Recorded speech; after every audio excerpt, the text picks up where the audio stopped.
Dan ini kan bisa bayangin ya, tadi 113 juta lebih pemilih itu anak muda kalau dan aktif bersosial media.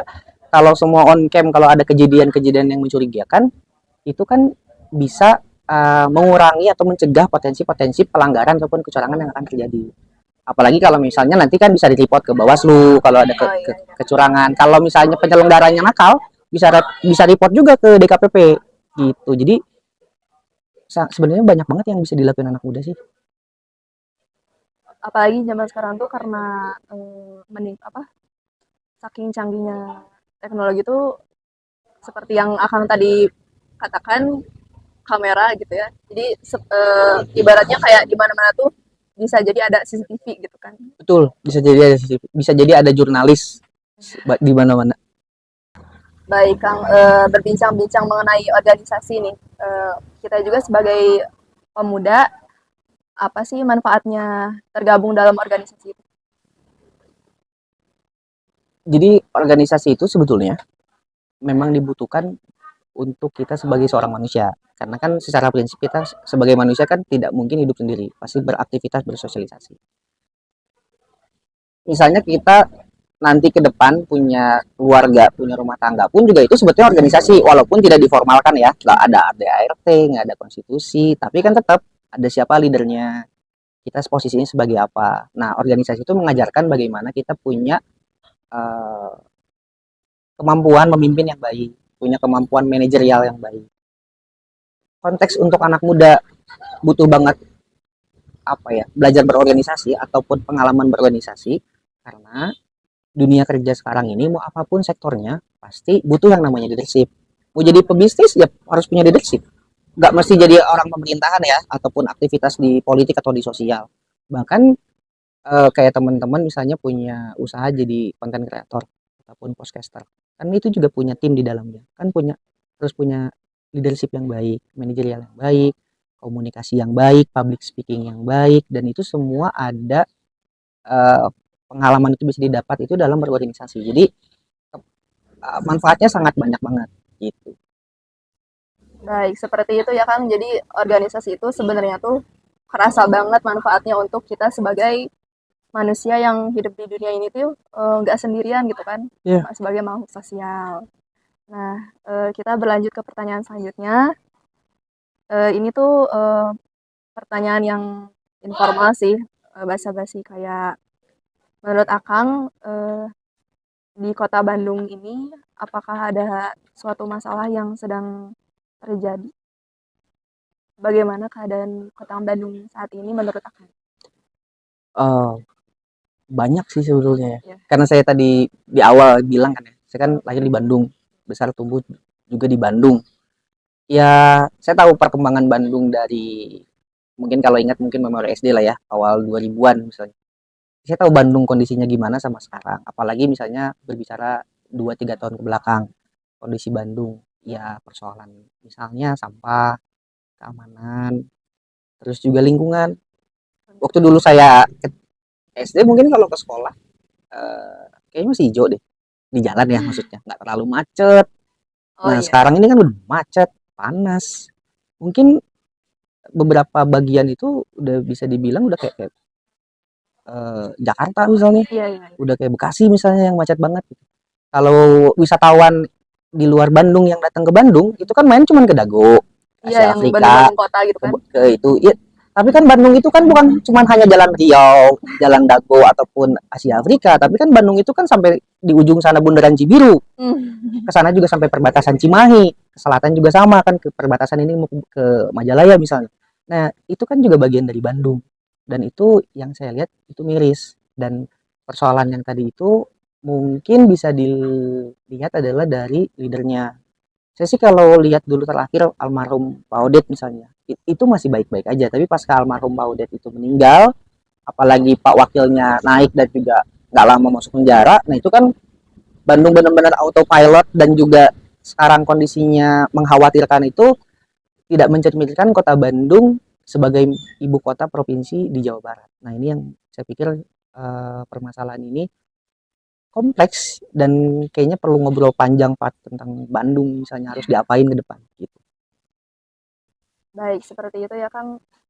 kalau sebenarnya emang ngomongin Kota Bandung tuh nggak akan cukup 1 jam 2 jam gitu ya, karena Bandung itu sekarang menjadi kota yang banyak peminatnya juga, Ya. sehingga menjadi yang seperti Akang katakan penuh gitu kan, macet dari mana-mana. Nah, sekarang kita berlanjut ke pertanyaan selanjutnya. Rencana Kang Anam ke depannya gimana sih kalau dari sekarang? Rencana ke depan itu karena sekarang aktivitas saya itu kan di KIPP, terus Ya, juga bantuin di prodi ilmu politik di Unpad, mahasiswa-mahasiswa. masih. Masih masih bantuin dosen buat melakukan pemantauan. Jadi sekarang KIPP bareng sama ilmu politik Unpad itu apa namanya bikin aksi pemilu untuk melakukan pemantauan. Jadi sekarang ini yang terdekat dan ke depan yang bakal dilakukan itu bagaimana sekarang kita bikin program aksi udah berjalan, cuman sekarang kan udah masuk tahap kampanye ya. Tahap Kampanye kampanye, ya? terus juga nanti pemilihan, kita mau bikin strategi gimana proses kampanye itu bisa berjalan dengan eh, tidak penuh dengan kecurangan. Terus juga kalau ada kecurangan nanti kita mau laporkan. Terus nanti ketika kita ada hari H pemilu, hari hanya di 14 Februari, nanti kalaupun di sana ya kita pun juga akan melakukan pemantauan di TPS-TPS. Nah, kita lagi susun strategi dan itu yang memang sedang dilakukan sama saya sama teman-teman mahasiswa di Ilpol itu sama KIPP. Karena Kang Anam ini komit independen yang dalam lingkup Jawa Barat. Ya, Berarti se-Jawa Barat gitu. sejauh ini yang concern aktif itu nggak se-Jawa Barat. Jadi kalau yang tadi sama ilmu politik itu hanya di Bandung Raya. Jadi kota Bandung, Kabupaten Bandung Barat, kota Cimahi, sama Kabupaten Sumedang. Nah, di luar itu juga ada teman-teman yang aktif di kabupaten kota lain KIPP daerah, kayak di Purwakarta, di Subang, di Cianjur, di Kuningan, di Bekasi ada, di Depok juga ada, tapi nggak 27 kabupaten kota. Tapi overall sih kayaknya udah sampai 20 kabupaten kota gitu. Berarti intinya aktivitas Kang Anam sekarang ini masih dalam lingkup organisasi, dalam lingkup politik dan pemerintahan. Ya. Nah, selanjutnya kita beralih ke pertanyaan selanjutnya yang mana akan menjadi pertanyaan terakhir. Kang Anam kan katanya jadi calon komisioner KPU Kota Bandung. Nah, kalau seandainya nanti Akang terpilih, amin gitu ya. Oh iya. Perubahan dan inovasi apa sih yang Akang akan lakukan buat KPU ke depan? Boleh spill gak ke kita? Oh iya, ya memang lagi apa namanya? Lagi proses seleksi. Terus yang pertama sih kalau kepilih ya, kan nggak tahu ini masalah masalah garis tangan kalau yang gitu. Jadi kalau kepilih sih misalnya lihat kontes KPU Kota Bandung. Kalau saya lihat di luar sekilas karena kan saya nggak di dalam. Medsosnya kayak kurang teroptimalisasi. Digunakan untuk melakukan edukasi ya. Misalnya yang kelihatan kayak YouTube channel misalnya. Kan di websitenya KPU kalau teman-teman buka itu kan ada media sosialnya. Salah satunya ada YouTube. Nah, akun YouTube-nya itu kayaknya 4 tahun terakhir deh baru Oh iya, aktif ya. belum. Ada mereka upload video terakhir itu 4 tahun yang lalu. Terus padahal posisinya kan ya tadi sekarang ini generasinya orang udah melek media sosial, Hmm, udah melek teknologi, jadi pasti referensinya itu Instagram, ya, Facebook, Facebook, TikTok, TikTok, Twitter, sama YouTube. ya. Ya, 5 ini kan yang jadi referensi. Terus berita-berita online yang ada di pemberitaan. Nah, sayang banget kan kalau ini nggak teroptimalisasi yang dilakukan sama KPU di Kota Bandung. Apalagi pasca pemilu nanti itu kan mau pilkada ya. Ya. Pemilihan nanti wali kota Bandung. Tadi kita bahas sedikit masalah kota Bandung. Nah, jangan salah milih lah pokoknya. Nanti wali kota Bandung mau siapa. Nah, tapi pada intinya adalah ya ini harus dibenahi supaya tadi apa namanya anak-anak muda, masyarakat juga jangankan anak muda sih sekarang kayaknya uak-uak saya yang usianya 56 tahun, 60 tahun main Facebook deh. Jadi maksudnya masih terus jago juga main smartphone, maksudnya minimal kan main WhatsApp grup. Yang di situ kan ada video, ada news dan di situ saya lihat di KPU di Kota Bandung khususnya itu kurang aktif mengoptimalisasikan media-media kanal pemberitaan ataupun media sosial ini. Nah, itu yang memang kalau saya di sana sih ya apalagi banyaknya anak muda kayaknya lebih paham deh harus nge-treatment-nya anak-anak muda gimana khususnya ataupun pemilih yang ada di Kota Bandung yang memang secara culture sosial anak kota Bandung. Apalagi saya hidup, lahir, tumbuh berkembang di Bandung, jadi kayaknya lebih paham untuk treatment gimana. Itu sih mungkin salah satunya yang saya kelihatan ya. Yang nggak kelihatan-kelihatannya belum tahu lah nanti harus ngapain. Berarti rencana perubahan inovasi yang Akang pikirkan itu dimulai dari mengelola media sosial. Ya, jadi optimalisasi pengelolaan media sosial sama ya harus ada metode nge-treatment ya. Iya.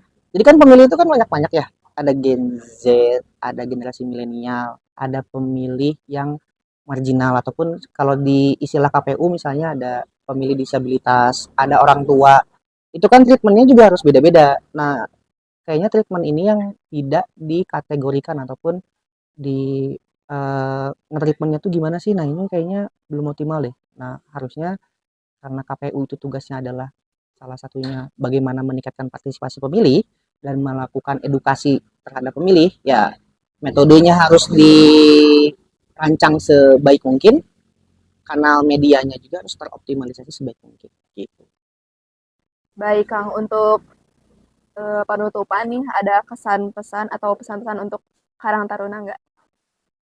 Eh pesan saya sih kalau buat Karang Taruna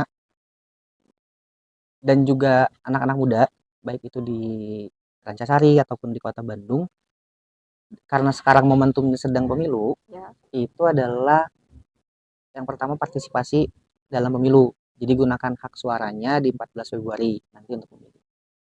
Nah, karena kita anak muda, levelnya jangan sama kayak orang lain dong. Nah, kita harus juga aktif untuk melakukan pemantauan pemilu. Gak mesti juga gabung terhadap apa namanya organisasi yang tadi saya sebut ya sebagai organisasi pemantau. Teman-teman Karang Taruna juga di kecamatan juga boleh kok secara kelembagaan bikin, nggak salah, nggak mesti terdaftar. Karena kita sebagai masyarakat secara individu boleh melakukan pemantauan. Tapi nanti kalau ada apa-apa kan tinggal lapor misalnya ke Bawaslu. Tapi kalau penyelenggaranya yang bandel, lapor ke DKPP. Jadi boleh. Jadi nggak mesti terdaftar ataupun aktif di lembaga pemantauan, Karang Taruna pun juga bisa. Dan ini sebetulnya yang tadi saya sudah sampaikan di awal, Karang Taruna itu punya basis organisasi sampai tingkat RW. Yang itu kan TPS-TPS ya. Jadi kalau misalnya di arrange sama Karang Taruna di Rancasari misalnya, ada program itu ya buat melakukan pemantauan, itu kayaknya masif banget deh. Yang tadi saya analogin di awal, nggak akan deh kayaknya ada kecurangan-kecurangan, intimidasi, ataupun kerusuhan sekalipun. Gitu. Nah, itu mencegah untuk terjadinya kecurangan-kecurangan dalam pemilu. Dan juga, ya tadi, mewujudkan pemilu yang adil, yang berintegritas, yang demokratis. Nah, itu yang penting sih. Gitu. Jadi saya harapkan mudah-mudahan nanti ada program yang arahnya untuk melakukan pemantauan dan edukasi dari Karang Taruna, khususnya di Rancasari. Baik, terima kasih pesan-pesannya Kang. Berarti sangat relevan juga ya untuk zaman sekarang dan waktu-waktu sekarang menuju pemilu dan apapun yang bisa kami sebagai pemuda Karang Taruna lakukan, benar-benar harus memanfaatkan keadaan gitu ya. Nah, akhirnya kita sampai pada penghujung acara. Alhamdulillah, saya ucapkan terima kasih kepada Kang Anam sebagai narasumber Rubik yang telah hadir dan terima kasih juga kepada Cafe Sajen yang Ya, telah sama. menyediakan tempat, kemudian kepada Karang Taruna Kecamatan Rancasari yang telah mensupport kegiatan acara Rubik ini. Baik, terima kasih kepada penonton yang telah menyimak juga. Nantikan acara Rubik selanjutnya bersama para narasumber yang inspiratif lainnya. Saya Najwa Munik selaku host Rubik, pamit undur diri. Wassalamualaikum warahmatullahi wabarakatuh. Waalaikumsalam.